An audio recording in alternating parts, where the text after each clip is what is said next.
jina la Mungu Baba na la Mwana na la Roho Mtakatifu. Amen. Tusikie somo la Zaburi. Nampenda Bwana kwa kuwa anaisikiliza sauti yangu na dua zangu, kwa maana amenitegea sikio lake. Kwa hiyo nitamwitia sikio langu, nitamwitia siku zangu zote. Kamba za mauti zilinizunguka, shida za kuzimu zilinipata. Naliona taabu na huzuni, nikaliitia jina la Bwana. E Bwana, nakuomba sana, uniokoe nafsi yangu. Bwana ni mwenye neema na mwenye haki, na Mungu wetu ni mwenye rehema. Amin. Amin. Tungeni jimbo tamu mno,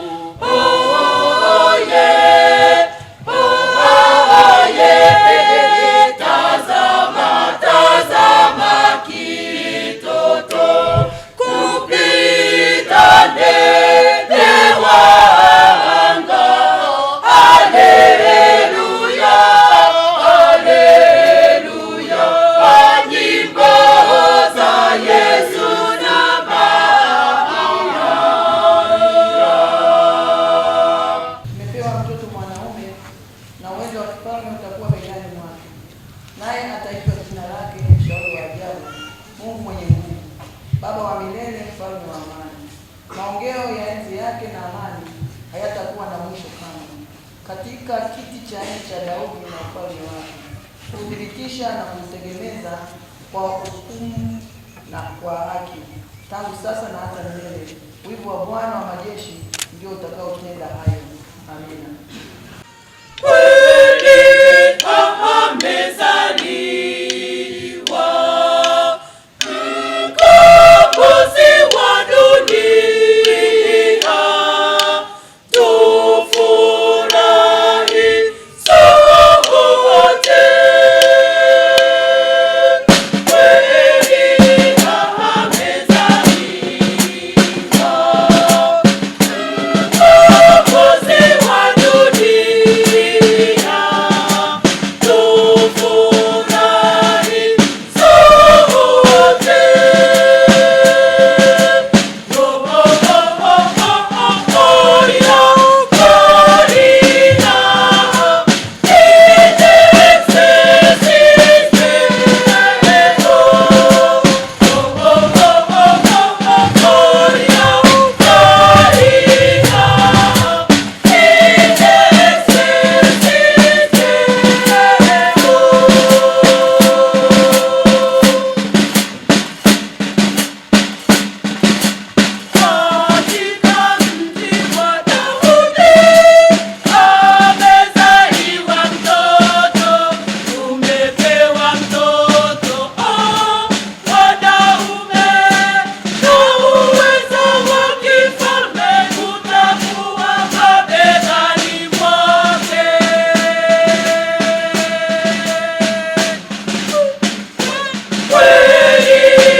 Maana kwa ajili yetu mtoto amezaliwa, tumepewa mtoto mwanamume, na uweza wa kifalume utakuwa mabegani mwake, naye ataitwa jina lake mshauri wa ajabu, Mungu mwenye nguvu, Baba wa milele, mfalme wa amani.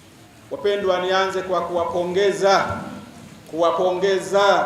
kuwapongeza kwa kuifikia Krismasi ya mwaka huu, maana tangu tulipomuomba Mungu atusukume kutoka Krismasi iliyopita, ni kwa muujiza wake tumeiona na Krismasi ya leo. Bwana asifiwe sana. Pongezi zinaendana na kukupongeza kwamba unapotoka Krismasi moja ukafika Krismasi nyingine, kwa mahesabu yetu ya haraka unakuwa umefikisha milo 720. Hapa tunaongea na waliokamilisha milo 720, kwa maana ya milo miwili kwa siku, mara siku 60, mara siku 30 ni milo 60, uzidishe mara miezi 12, milo 720. Bwana Yesu asifiwe sana. Na leo ndipo unaukamilisha ule wa mchana. Jitahidi uwe mzuri jamani. Ule wa mchana jamani, uwe mzuri. Usihitimishe na kuanza na kamlo kabaya. Mungu akupe neema ya kula vizuri katika jina la Yesu. Bwana Yesu asifiwe. Kichwa kinachotuongoza kinasema Mungu yu pamoja nasi, na ndiye Emmanuel. Kuzaliwa kwa Yesu kunadhihirisha kwamba Mungu yuko pamoja nasi kweli kweli. Na Mungu akiwa pamoja nasi, mabadiliko na mageuzi makubwa ya kimwili na kiroho hutokea. Tuanze na ya kimwili na ya kimaendeleo. Kuzaliwa kwa Yesu kulibadili historia ya dunia, pale ambapo hata kuhesabu miaka kulibadilika. Tukaanza kusema miaka kadhaa kabla ya Kristo, miaka kadhaa baada ya Kristo. Na hii ni kwa dunia nzima, kwa watu wote ndivyo tunavyohesabu: miaka kadhaa kabla ya Kristo, miaka kadhaa baada ya Kristo. Maana watu waliona katika yeye Mungu amekuwa pamoja nasi katika kuleta mabadiliko makubwa. Sehemu nitahitaja leo. Kutokana na Ukristo ulioletwa na Yesu, hata huduma za diakonia, huduma za matendo ya huruma, huduma za kusaidia wahitaji, huduma za kuwajali jirani zikaanza kama alama ya kuonesha kwamba Mungu yuko pamoja nasi. Hata wewe ukiwasaidia wahitaji, ukagusa maisha yao, ukasaidia wengine bila kuwakatili, bila kuwaharibia maisha, unachangia kuonesha kwamba Mungu yuko pamoja nasi. Bwana Yesu asifiwe sana. Vile vile hata huduma za tiba tunazoziona zimegunduliwa na kuanzishwa na wanakanisa, na hasa watawa walioishi kwa kujitoa na kutoa vipaji vyao na karama zao kwa ajili ya watu, kuonesha angalau kwamba Mungu yuko pamoja nasi, hata kwa njia ya tiba za dawa za asili, hata kwa njia ya tiba za dawa za hospitalini. Wanakanisa wakaonesha Mungu yuko pamoja nasi hata kwa njia ya tiba, na misingi yake ni katika Biblia. Ezekiel 47 mstari wa 12, neno linasema Mungu ameweka hiyo mimea iwe dawa yenu. Kwa hiyo mtu asije akakudanganya akasema mimea, ukitumia mimea mitishamba ni ushirikina. Hapana, ushirikina ni mtu anayetumia vibaya hizo dawa. Kwa mfano akisema tumia ukiwa uchi, sasa mmea ndio umeleta shida. Ni huyu anayeweka mbwembwe za kwamba awe uchi. Kwa hiyo mimea kama mimea wala haina ushirikina wala upotoshaji. Lakini Ukristo unaoonyesha kwamba Mungu yuko pamoja nasi haukuishia hapo. Ukristo umechangia hata kuanzisha mfumo wa elimu na malezi ya watu. Mpaka kwenye karne ya 12 kanisa likaanzisha mfumo wa vyuo vikuu kwa mara ya kwanza. Kama nchini Ufaransa karne ya 12 vyuo vikuu vikaanzishwa na makanisa vikiwa na vitivo vikubwa vitatu: teolojia, tiba na sheria. teolojia, tiba na sheria, ili watu wamuone Mungu kupitia elimu, kupitia utafiti, kupitia kujibu maswali na mahitaji ya wanadamu. Bwana Yesu asifiwe sana. Kwa hiyo tunaona kwamba Mungu kuwa pamoja nasi kupitia Yesu, kupitia Ukristo, kukaibuka mambo mengi yaliyoambatana na ujio wa Yesu. Huduma za hoteli na nyumba za wageni zikaanzishwa na wanakanisa kwenye karne ya 4 kusaidia wanaosafiri wapate mahali pa kuishi, wapate chakula, wapate cha kunywa. Ni mambo yaliyoanzishwa na kanisa, lakini sasa hivi yamesambaa mahali pote kwa watu wote, lakini chimbuko ni kanisa linaloonyesha kwamba Mungu yuko pamoja nasi. Hata mifumo ya sheria, tawala na falsafa za uongozi zikaanzishwa na kanisa kwa misingi ya Biblia, kwa sababu Biblia ndiyo yenye amri 10 ambazo zimekuja kufuatwa na mifumo yote ya maisha. Kwa hiyo tunaona kwamba maendeleo haya ya kiutafiti kukidhi mahitaji ya watu kwa msukumo wa imani yaliendelea kiasi cha kuibua na kuchangia kukua kwa ujamaa hata na ubepari. Maana Biblia ina misingi ya ujamaa inayosema tule pamoja, tunywe pamoja, tusaidiane, tushirikishane mkate, usile peke yako, ukawa na kitambi peke yako. Ukiwa na kitambi na mimi nisaidie nile nipate kitambi. Bwana Yesu asifiwe sana. Unaona? Lakini hapo Ukristo una misingi ya ubepari ambapo mtu mmoja mmoja awe huru. Mtu mmoja mmoja awe huru kuchagua afanye nini, aendeleze nini, aendeleeje. Heshima ya binadamu, haki za binadamu zimo ndani ya Biblia. Tusiende mbali. Martin Luther akakazia sana kufanya kazi kwa niaba ya Mungu. Kila kazi akasema ni kwa niaba ya Mungu na ni wito. Kila kazi ni wito wa Mungu. Kule Ujerumani ukitaka kumuuliza mtu anafanya kazi gani, unamuuliza kwa kusema umeitwa na Mungu kufanya nini? Maana yake ni nini? Kila kazi ni ya Mungu na kila anayetumika ni mtumishi wa Mungu. Wengine wanafikiri watumishi wa Mungu ni watu wa kanisa tu au viongozi wa dini tu. Hapana, kila kazi ni mtumishi wa Mungu. Na hapa mkazo wa Martin Luther ukawa fanya kazi, kazi ikutafsiri, kazi ikutetee, maana asiyefanya kazi na nisiwacheleweshe. Tuna na mwingine aliyeitwa Calvin ambaye ni mwanzilishi wa madhehebu ya kimatengenezo yaliyotokeza wa Presbyterian na wa Baptisti. Huyu naye hata watafiti wamegundua, watafiti wa kijamii sio wa kidini, wamegundua kwamba alichangia kuanzishwa kwa mfumo wa ubepari rasmi. Kwa namna gani? Yeye akafundisha kwamba watakaoenda kwenye uzima wa milele wameandaliwa hata kabla hawajazaliwa. Mungu alishawateua watakao urithi uzima. Maana kuna mstari ya kusoma vizuri aliyosema kwamba kama vile Mathayo 25:34 unasema ingieni katika uzima wa milele mlioandaliwa kabla ya kuumbwa kwa misingi ya dunia. Lakini yeye akahusisha kuumbwa kwa misingi ya dunia na watakao teuliwa na watakao ingia uzimani. Lakini sisi wa Luteri hatusemi watakaoenda uzimani walishateuliwa kabla. Kilichoandaliwa ni ule uzima, uliandaliwa kabla.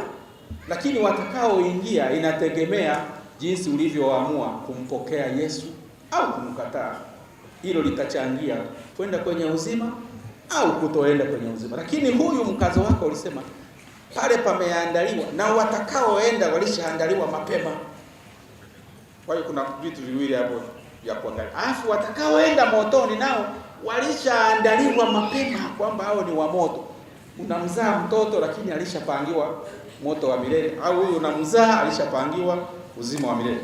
Maswali yakaibuka. Tutajuaje kama sisi ni wateule?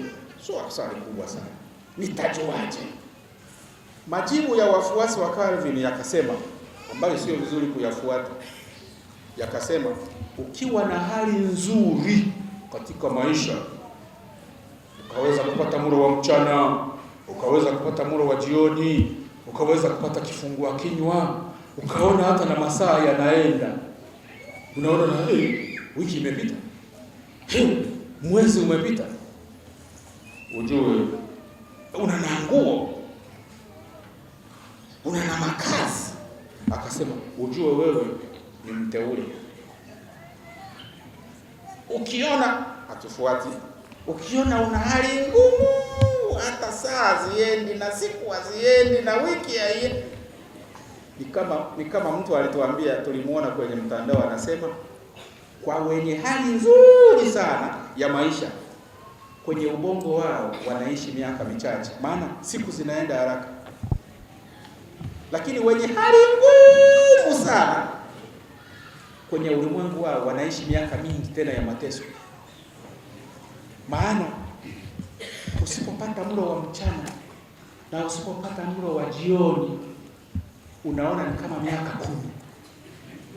Yaani siku moja ni miaka 10 ya kukosa chakula, ni miaka 10. Kwa hiyo huyu akimaliza mwaka mmoja, mnasema amemaliza mwaka, kwamba kumbe amemaliza miaka 100. Nyie mpo mnasema mwaka unaenda haraka. Sasa hawa wakakosea, wakasema ukiwa na hali mbaya mno, ujue wewe utaenda motoni. Matokeo yake yakaja kutokeza kitu ninachokushirikisha sasa hivi. Watu wakaanza kubana matumizi ya fedha, kubana matumizi hasa ili ulinde hali ya uteule, usije ukapoteza hali ya kuwa na fedha. Linda sana fedha, kwa kuwa unabana matumizi, era isiishe, hali nzuri isiishe, ili ulinde kuonekana mbele za watu kwamba wewe ni mmoja wa wateule. Wakajizuia hata kwenda disco. Haya mnayoona watu wanaenda disco, wanapoteza hela zao, wakajizuia kabisa. Fikiria, yani kwa sababu ya kulinda uteule wakajizuia hizo disco. Haya, wakajizuia hata kuwa na wake wengi, maana walijua kuwa na wake wengi kunaweza kusababisha matumizi mengi, ukapoteza uteule. Lakini na hali ya maisha inaonyesha, inasema kila mwanamume aliyefanikiwa nyuma yake kuna mwanamke, na mwanamume ambaye hakufanikiwa nyuma yake kuna wanawake.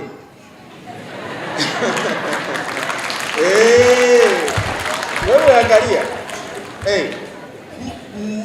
anayefanikiwa nyuma yake kuna mwanamke, anayeharibikiwa nyuma yake kuna wanawake. Matumizi ya wingi katika lugha. Kwa hiyo wakabana matumizi, wakajizuia kula vizuri. Ule ili uishi, lakini sio uishi vizuri sana. Kula ili uishi, lakini sio uishi vizuri sana. Wakabana matumizi, matokeo yake wakawa na ulimbikizaji wa fedha nyingi. Tayari ubepari ukaibuka katika Ulaya ya kati na kaskazini, ambapo wana Calvin walikuwa. Kwa hiyo hata watafiti wa kijamii, ukiangalia kitafiti kwenye Google, watakwambia mafundisho ya matengenezo ya Calvin yalielekeza watu kulimbikiza mali, kuwa matajiri wa kupitiliza, kiasi cha kutokeza ubepari mambo leo. Pengine na wewe utatoka na mawili matatu leo. Toka na hilo la kubana matumizi, angalau bana matumizi, lakini usipitilize ukasababisha vidonda vya tumbo, ukajizuia kula kabisa. Uwe na kiasi. Paulo anasema kila kitu kwa kiasi. Bana matumizi kwa kiasi, tumia kwa kiasi, vaa kwa kiasi, unywe, simaanishi kile ulichokifikiria, unywe kwa kiasi. Wengine ukisema kunywa wanafikiria vitu vingine, unaona. Kwa hiyo wakatokeza mfumo wa kibepari, lakini ubepari ukitumika vizuri unaleta baraka. Maana ukiwa na mtaji, Ukiwa na fedha, nidhamu ya fedha ni maendeleo. Kwa hiyo tayari tunaona kwamba Mungu pamoja nasi akaleta mabadiliko makubwa yaliyotetemesha dunia, na hata tafiti za kisayansi zikafuatia na maendeleo ya viwanda. Huko sitaenda zaidi. Kwa upande wa kiroho, sehemu yetu ya mwisho, ujio wa Yesu ulifanya watu wabadilike na kufanyika viumbe vipya. Viumbe vipya. Kadiri ya Wakorintho wa pili sura ya 5 mstari wa 17, mtu akiwa ndani ya Yesu, tazama amekuwa kiumbe kipya, ya kale yamepita, tazama yamekuwa mapya. Yesu huyu alikuwa ametabiriwa na manabii, mmoja wao akiwa Isaya sura ya 9 mstari wa 6, anasema, maana mtoto amezaliwa kwa ajili yetu, mtoto mwanamume. Karne 7 au 8 kabla ya Yesu, habari za Yesu zinatabiriwa, na uweza wake wa kifalme utakuwa mabegani mwake, naye ataitwa jina lake. Angalia majina yake: mshauri wa ajabu. Sio mshauri wa kawaida, ni mshauri wa ajabu. Unaweza ukasema ana ushauri wa kimuujiza kwa lugha nyingine. Ni Mungu mwenye nguvu. Tayari tuna Agano la Kale linalomtaja Yesu kama Mungu.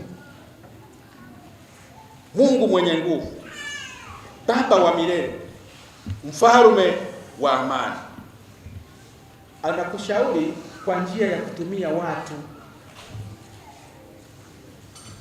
Atatumia mke wako, atatumia mume wako, atatumia hata watoto wako, atatumia majirani kuleta ushauri wa ajabu, atatumia hata walimu kule shuleni, atatumia viongozi wetu, atatumia wahubiri, atatumia kwaya, atatumia watu unaokutana nao safarini, wafanyakazi wenzako. Na hapo maana yake tukubali ushauri, tusije tukawa kama ule mto unaoitwaje, Ngono, uliokataa ushauri ukapotea. Nilikuwa na uhurumia mto Ngono, nikiuangalia unatokea huko sijui ya Ngiro mbali huko. Lengo la mto Ngono lilikuwa ni kuweka maji kwenye ziwa Victoria, lakini angalia tena lingepitishia hapo Muutu likaingiza. Alikushauriwa vizuri. Mto Ngono ni huo sijui Kianyabasa, ni huo sijui wapi, ni huo Butainamo kwa Saida, ni huo unaenda kule ni huo unaenda kule maeneo ya Katoro. Angalia unaenda mbali na ziwa. Ni huo sijui Kashaba, ni huo tunauvuka tunaenda Mtukura. Ni eti unatafuta ziwa. Ni huo unataka kwenda Kiziba, inashindikana, unapita. Ni huo badala ya ziwa Victoria unayapeleka mto Kagera. Huu mto ndio akasema Ngono ekagenda yonka ya giraki yaba. Angalia, ilikosa hata ushauri. Lakini wewe Mungu awe mshauri wako wa ajabu, uweze kusonga mbele na kuvuka salama. Bwana Yesu.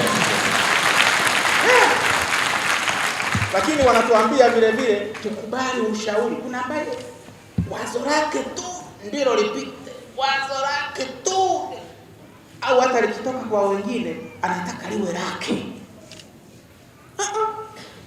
Mungu wa ajabu anashauri kupitia watu, kupitia wahudumu, kupitia wazee, watu wengi. Tusiwe kama kifaru. Wanasema katika habari hizi za kushauriwa, tusiwe kama kifaru. Maana kifaru ndio kwa Kiaya enkura. Alipopima ni penyewe, hata kama ni kugonga mti. Sasa hiyo ni maisha gani? Hata kama ni kugonga mti, ameenda. Mungu akupe neema ya kutokuwa kifaru na kutokuwa mto Ngono. Bwana Yesu asifiwe sana. Angalau uwe kama mto Kagera. Mwenyewe umeenda vizuri, unajua utaweka wapi maji Huyu ndiye somo la Injili. Injili ya leo limemuita mwokozi wa ulimwengu. omulokozi wensi zona n'abantu bona n'ebintu, ambaye Yohana 3:6 amesema, kwa maana jinsi hii Mungu aliupenda ulimwengu hata akamtoa mwana wake wa pekee Yesu Kristo, ili kila amwaminie asipotee bali awe na uzima wa milele. Huyu ndiye mafao, huyu ndiyo mafao ya Mungu. Huyu Yesu anatuletea mafao ya Mungu. Wengine wamezoea mafao ya NSSF, mafao ya PSSF, mafao ya uzee. Kuna na mafao ya kimungu. Achana na hivyo vya NSSF. Afadhali upate NSSF ya kimungu kwanza. Bwana Yesu asifiwe sana. Kuna mafao ya kimungu ambayo ni wokovu, ambayo ni neema, huruma ya Mungu, ambayo imefanya mwimbaji wa wimbo aseme, Mungu amefanya nini? Amenihurumia. Tendo hili ni kubwa sana, sikustahili. Hayo ni mafao. Mungu amenihurumia, tendo hili kubwa sana, sikustahili jambo hili.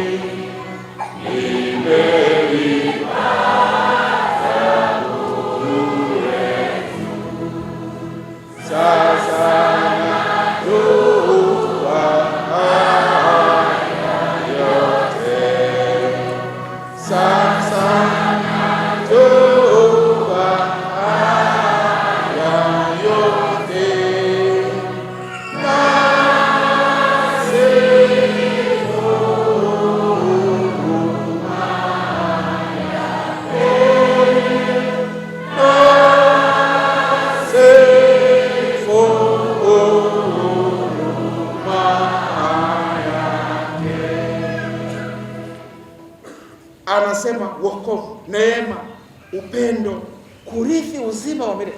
Tumaini la kurithi uzima wa milele. Hili ni fao kubwa pitiliza. Kuwa wana wa Mungu kwa sababu umempokea. Na wimbo ukasema, wote waliompokea aliwapa uwezo kuwa wana. Wote waliompokea aliwapa uwezo kuwa, aliwapa uwezo kuwa, aliwapa uwezo kuwa wana.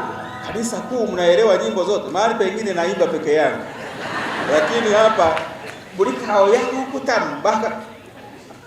Wote waliompokea aliwapa uwezo kuwa wana. Wote waliompokea aliwapa uwezo kuwa wana. Aliwapa uwezo kuwa wana. Aliwapa uwezo kuwa, akawapa uwezo kuwa wana. Bwana Yesu asifiwe sana. Mungu akiwa pamoja nasi, tutamzalia Mungu na watu matunda mema. Wimbo wa 440, wimbo wa mwisho kabisa. Tunashangaa, wa mwisho tu ndio unaosema zaeni matunda mema. Nyimbo zote zinafungwa kwa kusema zaeni matunda mema. Zaeni matunda mema. Zaeni matunda yale. Zaeni yenye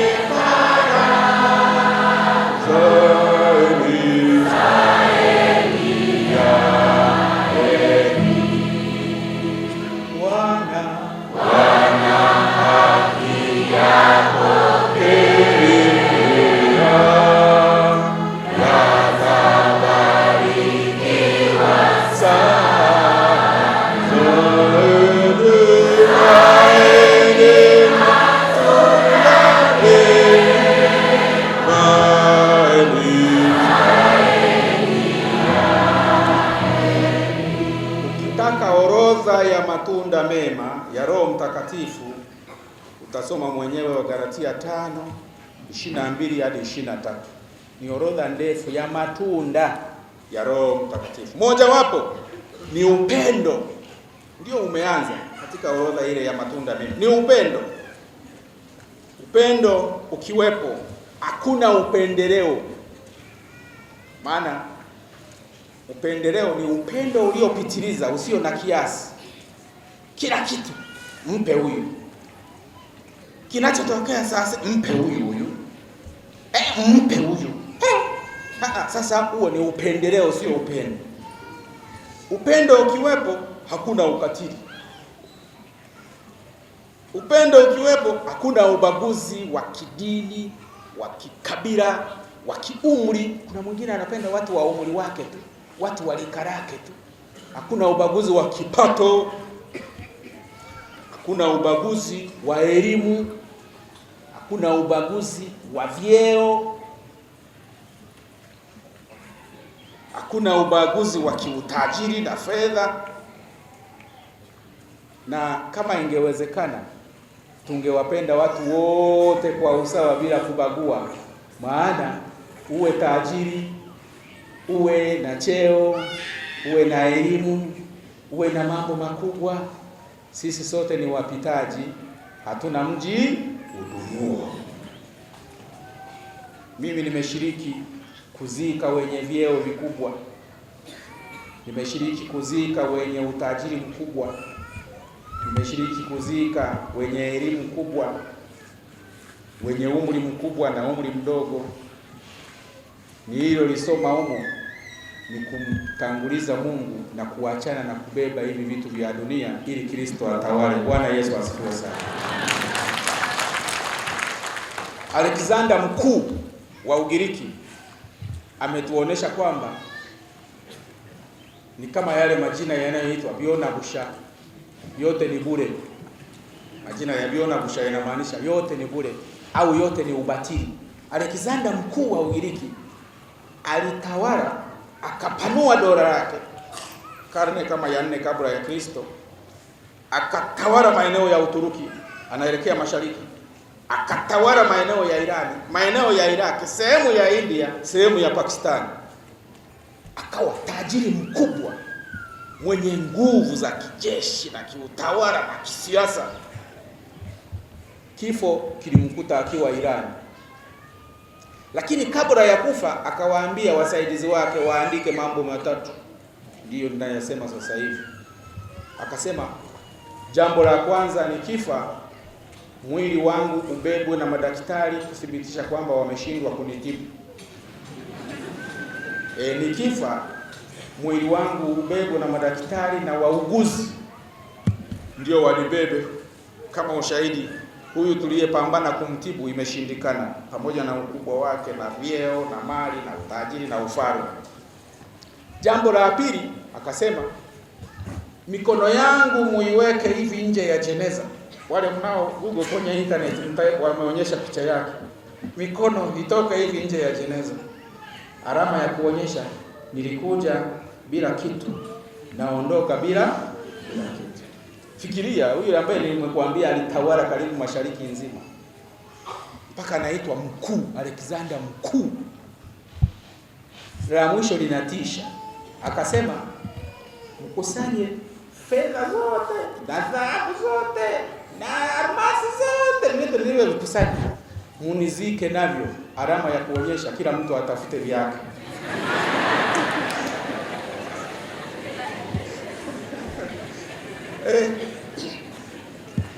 Haya yanaonesha nini?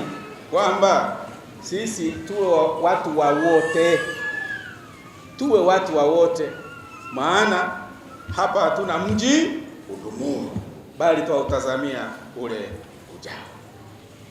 Sasa upendo huu sio wa maigizo. Kuna wengine wanaigiza upendo. Biblia inatuzuia kuigiza upendo.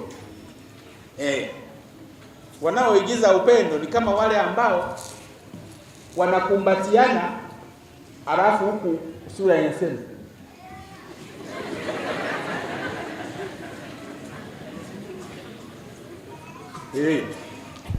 au wanasalimiana, za siku nyingi mba, asante, akishaondoka sema kione kilivyo, kione na vinywele, au wanaigiza upendo.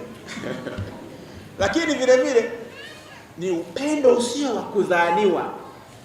Kuna watu ambao wanadhaniwa wana upendo, kumbe hawana upendo. Mifano tunayo. Mmoja ametusimulia aliyoyaona yakamshtua. Aliona baba na mama wamo kwenye gari, wamefika sehemu wanapotaka kushuka. Baba akashuka kwenye gari, akamfungulia mama mlango wa gari, kacha, akatoka. Huyo mtazamaji akasema, Mungu mkubwa, hawa wanaupenda mpaka mme anaenda kumfungulia gari mkewe. Huyo alifika akisema, namtukuza Mungu kwa ajili yenu. Anamwambia mama ongera, mama ongera, mme anamfungulia hata mlango. Akasema, hiyo sio kweli. Kitasa cha gari ni kibongo, imebidi anifungulie.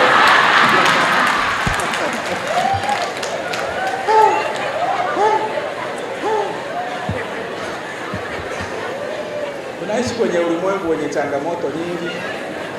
Tumuombe Mungu atusaidie turudi katika upendo ule wa kweli. Upendo wa kweli.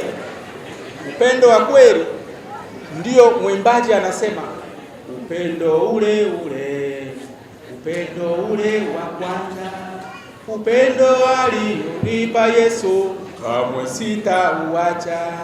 Upendo ule ule, upendo ule wa kwanza, upendo alionipa Yesu, kamwe sitauacha. Wewe endelea kumpenda mmeo hata kama amekuchukia. Wewe mpende, utimize wajibu wa Biblia. Bwana Yesu asifiwe sana. Mpende tu, mpende mkeo hata kama amevunja utaratibu wa kukupenda. Chakula sasa hivi akukabidhi kwa mikono, anakuonyesha kilipo kwa mguu, nenda kiko pale. Na penyewe wewe mwambie, Bwana, mguu unyoshe vizuri usije kaanguka. Maana wengine wamefikia hapo. Sisi tunaofunga ndoa, wengine hizi ndoa wanazosema ezo kutagasa, kuchemsha, ndoa za kuchemsha. Wanasema wakati mwingine watu wameshakaa pamoja na wameshazoeana hata hawapendani. Sasa tukiwa tunawafungisha ndoa, unakuta anampa mkono, amemwangalia kwa jicho baya.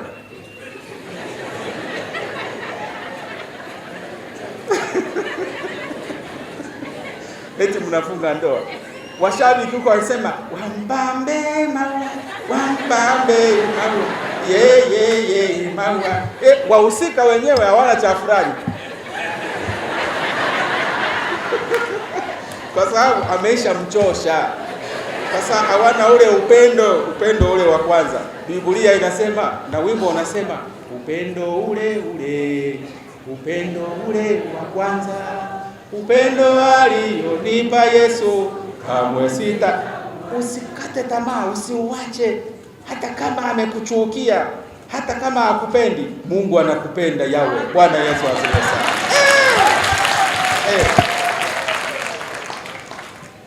Mungu atakufariji, mshauri wa ajabu. Kwa hiyo tunasema Mungu atusaidie tudumu katika upendo ambao hauna mipaka, ambao hauna ubaguzi.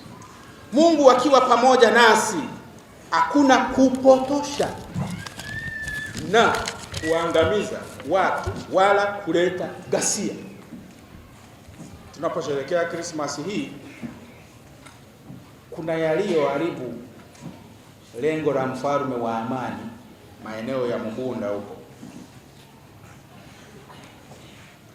Ametokea anayefundisha kwa kupotosha, huku akibaini wachawi. Na mama mmoja aliyekuwa na mtoto mwenye shida ya pneumonia, ambapo hapumui vizuri, badala ya kumpeleka hospitalini hata akapimwa na kugunduliwa shida aliyo nayo, huyu anamwambia mchawi wako ni jirani yako, na huyu anamtumia message jirani, umwache mtoto wangu. Jirani anashtuka, nimefanya nini? Kumbe ni wale wanaochonganisha watu, wapotoshaji, manabii wa nini? Wa uongo, ambao wametajwa na Yesu katika Mathayo 7:15, jihadharini na manabii wa uongo. Huyo kila mara, umwache mtoto wangu, usimuue mtoto wangu. Siku moja huyu mama mwenye mtoto akapeleka katoto akaacha kwa mtuhumiwa, kama anasema kafie hapo, kama unanufaika nufaika, lakini nimekuachia kama unakaua kaue. Na huyu mtuhumiwa akaongozwa na mshauri wa ajabu, mfalme wa amani. Yule mama ningekuwa na mfahamu wa mtuhumiwa, ningempelekea kazawadi. Akampeleka yule mtoto kituo cha polisi. Akasema, jirani yangu amemtupa mtoto wake kwangu, ananituhumu kwa 1 2 3 4, naomba vyombo vya dola viingilie kati. Yule mama mwenye mtoto, mzazi wa mtoto, akaletwa. Hakupewa ulinzi, aliwekwa chini ya ulinzi. Unajua kuna mambo mawili, kupewa ulinzi au kuwekwa chini ya ulinzi. Sasa huyu akawekwa chini ya ulinzi. Amri ya kwanza, mnyonyeshe. Unanyonyesha ukiwa uko chini ya ulinzi. Amri ya pili, mpeleke hospitalini. Akapeleka mtoto hospitalini akiwa chini ya ulinzi.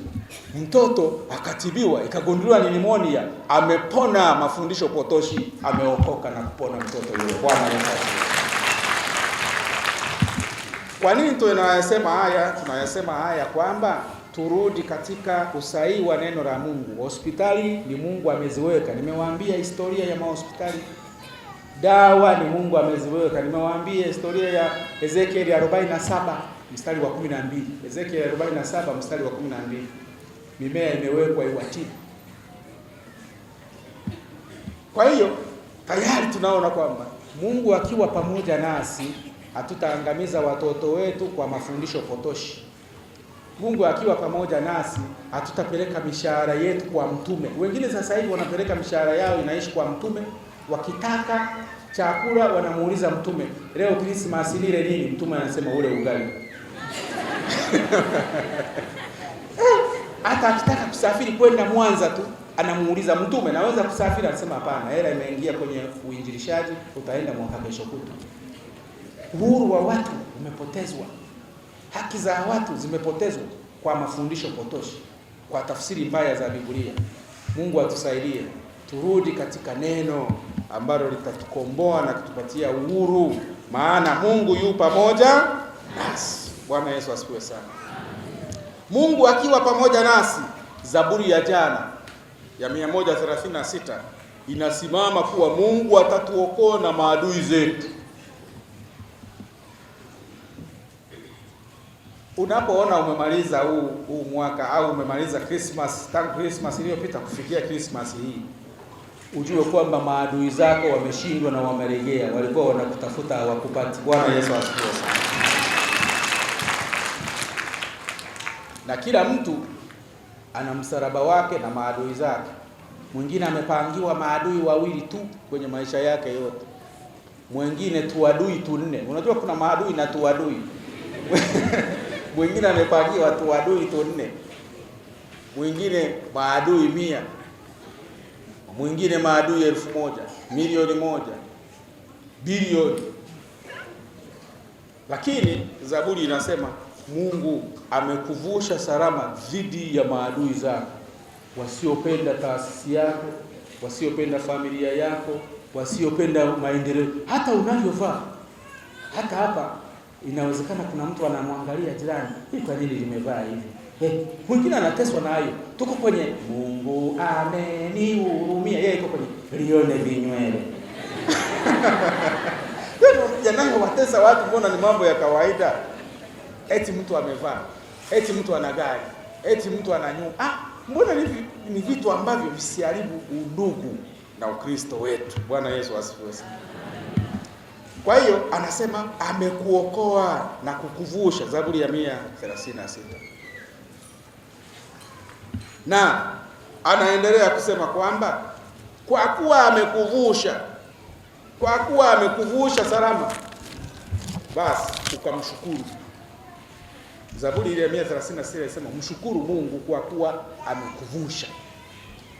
Lakini ukiangalia Zaburi ya 107 mstari wa 22 anasema tusiishie kwenye kushukuru kwa maneno. Namshukuru Mungu amenivusha salama Christmas. Anasema shukuru kwa kutoa sadaka na dhabihu. Na leo nimesikia wanatangaza kuna shukurani maalum ya Christmas.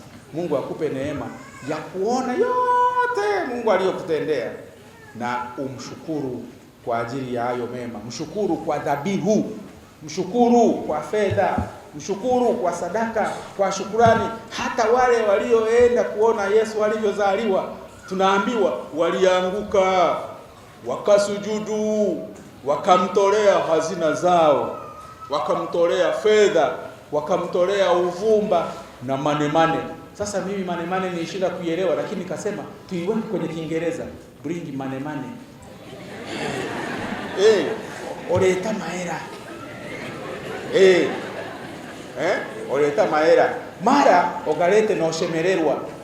Tuna MC mmoja wa Karagwe kule anachangamsha kwa MC na jirati osemererwe nororarwe na madeni. Nabatai na madeni na boti bainena kuzabo. Shemererwa kwa sababu Bwana amefanya nini? Amezaliwa kwa ajili yetu na Mungu yu pamoja nasi. Mungu awe nasi. Na ni maombi yangu kuwa mshauri wa ajabu, Mungu mwenye nguvu, Baba wa milele, mfalme wa amani, akulinde, akutendee miujiza ya kusherehekea vema Christmas, umalize vema Christmas na mwaka huu, na uanze mpya wa 2026 ukiwa na nguvu mpya, matumaini mapya, na kwa njia hiyo kumtukuze Mungu pasipo kukoma. Jina lake lihimidiwe sasa na hata milele. Amen.